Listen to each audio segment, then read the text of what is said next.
अस्सलाम वालेकुम। उम्मीद है सब लोग ठीक ठाक होंगे। सर्दियों की आमद है। आई एम वेरी ग्लैड, आज मौसम बड़े मज़े का है, इसलिए इकट्ठी कुछ वीडियोस रिकॉर्ड करवा ली। एक बड़ा सेंसिटिव का टॉपिक है और ये टॉपिक मेरी उन बहनों के लिए है जो कि 50 इयर्स की एज क्रॉस कर गई हैं और इसका नाम है मीनोपॉज। इससे मिलता जुलता टॉपिक एक पहले भी हम रिकॉर्ड करवा चुके हैं, लेकिन इस पर्टिकुलर आज जिस चीज़ का मैं जिक्र करना चाह रही हूँ वो है सेक्सुअल एक्टिविटी आफ्टर 50। बहुत सी पेशेंट्स आती हैं और वो कहती हैं कि अभी तो बस हम अल्लाह अल्लाह करने का टाइम आ गया है और बस हम बच्चे बड़े हो गए हैं। दूसरी टाइप के पेशेंट्स ऐसे आते हैं जो कहती हैं हम तकलीफ़ में हैं, अज़दवाजी आप अपना राब्ता नहीं, एक रिश्ता नहीं हम कायम कर पाते बिकॉज ऑफ द मीनोपॉज। सो मैं आप लोग को ये बताना चाहूँगी कि कुछ चीज़ें अल्लाह ने बहुत नेचुरल रखी हुई हैं और ये हर एक की लाइफ का हिस्सा है। पेशेंट्स को प्रॉब्लम तब आते हैं मीनोपॉज के बाद, हम लोग की स्किन थिन आउट हो जाती है बिकॉज अब बॉडी में एक खास अच्छा वाला हार्मोन है जिसे कहते हैं ईस्ट्रोजन। जी,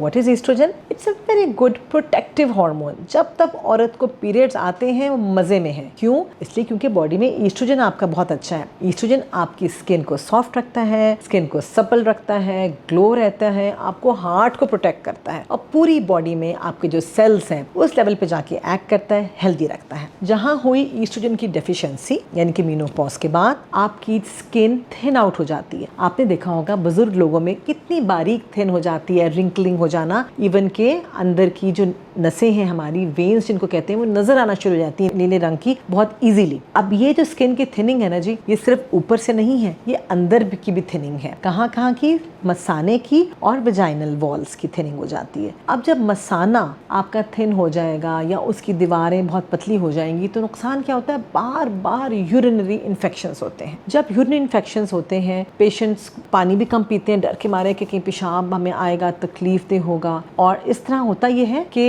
एक साइकिल बन जाती है। हम डर के मारे पानी कम पीते हैं, उधर से आपके मसाने को पानी चाहिए, उस पानी नहीं पहुंचता, यूरिन कम आता है, जितना आता है वो शदीद जल के आता है। नंबर 1। सेकेंडली, जब वेजाइनल वॉल्स थिन आउट हो जाती हैं तो क्या होता है? इन्फेक्शंस। इसे कहते हैं एट्रोफिक वेजिनाइटिस, यानी कि वजाइना की वॉल्स जब बिल्कुल पतली हो जाए तो वहां पे इन्फेक्शंस होने के चांसेस बढ़ जाते हैं। पेशेंट्स को इचिंग होना, खारिश होना, डिस्चार्ज आना शुरू हो जाता है और किसी किसी पेशेंट्स को इवन ब्लीडिंग होना शुरू हो जाती है। इन्हीं तमाम वजूहात की वजह से पेनफुल सेक्स के साथ पेशेंट्स हमारे पास आते हैं। मेरा ये वीडियो करने का मकसद ये है कि आप सबको तसल्ली देना कि देखें ये सब नेचुरल है और आप एक फेज ऑफ लाइफ से गुजर रहे हैं। इस चीज को टाइमली केटर कर लिया जाए तो बेहतर है। करना क्या है कि आपने ईस्ट्रोजन सप्लीमेंट्स खाने नहीं है कि ईस्ट्रोजन की गोली मिल गई अब खाना शुरू कर दें, ऐसा नहीं करना कतई, क्योंकि ईस्ट्रोजन जहाँ फायदा देता है नुकसानदेह भी है। नुकसान क्या है? जिन लोगों का यूट्रस है यानी कि रहम अभी अंदर है, बच्चेदानी अंदर है, लेकिन पीरियड्स नहीं आ रहे, मीनोपॉज एस्टैब्लिश हो गया है और आपने ईस्ट्रोजन की गोली खाना शुरू कर दी है, तो क्या होगा? बच्चेदानी पे इफेक्ट हो जाएगा और बच्चेदानी की दीवारें खराब होके उनमें खुदा ना खासा कैंसर होने का डर होता है। तो ऐसी patients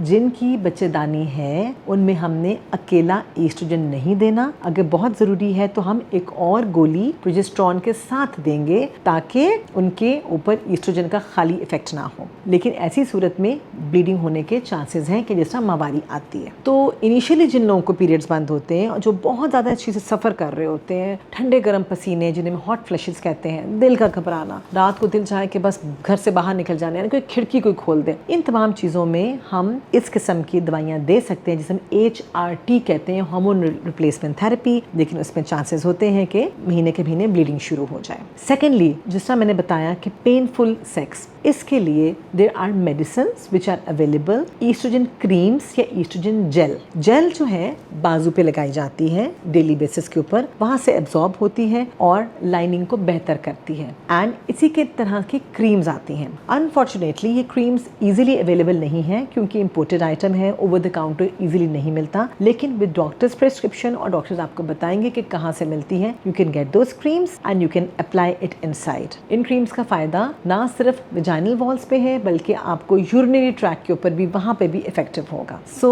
all my dear girls जो कि मीनोपॉजल, पेरीमीनोपॉजल या पोस्ट मीनोपॉजल हैं और जो कि इस किस्म की प्रॉब्लम फेस कर रहे हैं, परेशान ना हो। You are passing through a certain difficult phase of life. इसको आपने एडजस्ट करना है लाइफस्टाइल मॉडिफिकेशन से, एक्सरसाइज से, गुड फूड, न्यूट्रिएंट फूड और अपनी डाइट में vitamin D, calcium and multivitamin जरूर ऐड कीजिए। मेथिकोबॉल ऐड कीजिए। कीजिए। इसी तरह है कुछ एंजाइम्स हैं जिन्हें हम कहते हैं CoQ10 enzymes and omega-3 fatty acids which are protective for your heart. इन चीज़ों का ऐड कीजिए। Oestrogen creams and oestrogen gels जहाँ पे रिक्वायरमेंट हो वहाँ पे यूज़ कीजिए एंड पानी का इस्तेमाल ज़्यादा कीजिए। यूरिन अगर आए बार बार आए, रोकें कतन नहीं, रोकने से नुकसान ज़्यादा है। इन केस आपको इन रेमेडीज से ना फ़र्क पड़े, do consult your doctor. Thank you so very much.